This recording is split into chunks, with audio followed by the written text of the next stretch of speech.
Hello and namaste to all my viewers. Today in this video, I will share you a detailed method of Diwali decoration which I did on this Diwali.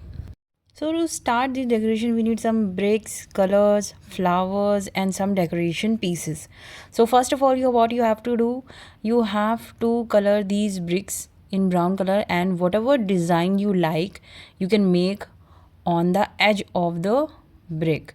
Okay, and I like this design. I like lotuses too much, so I made this design. And I also had this bowl, the mud bowl, so I've created some design on it also, and it was looking really pretty. I've made it with the white color because it matches the best. After that, you can arrange the bricks in the way I have shown you in the picture, and then you can fill this bowl with water. I have a mango tree in my house, so I've taken some leaves and I've arranged it in a certain manner for the background decoration. You can use the mango leaves as the way you like.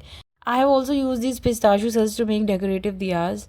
Now you can watch me making a lotus flower, but this material is particularly a sawdust which I have colored in dark pink color.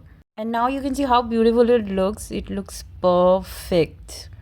And rest of the area I have decorated with rangoli. I have made rangoli. I have bought these colors from market. I don't have too much colors, but I have just somehow managed and mix match these color, and it turned out really pretty. I didn't make any humongous rangoli. I just kept it simple and pretty. But until you add the flowers, it will not look good. I will recommend that you, whenever you make rangoli, just add flower. Definitely add flowers because it adds a really nice look to the complete uh, decoration. I have used marigold flowers and they were looking like really good, and I've made a background as well with using my using a red cloth, and I have added a Buddha idol also to make this decoration look more pretty and enhance. And this is the final look. How do you like this complete decoration of Deepawali? You can see I've added the diyas also. It is so amazing to have something like this on in your house on Diwali. It's really soothing and mind relaxing thing. If you like my efforts and this decoration, please like, share and subscribe.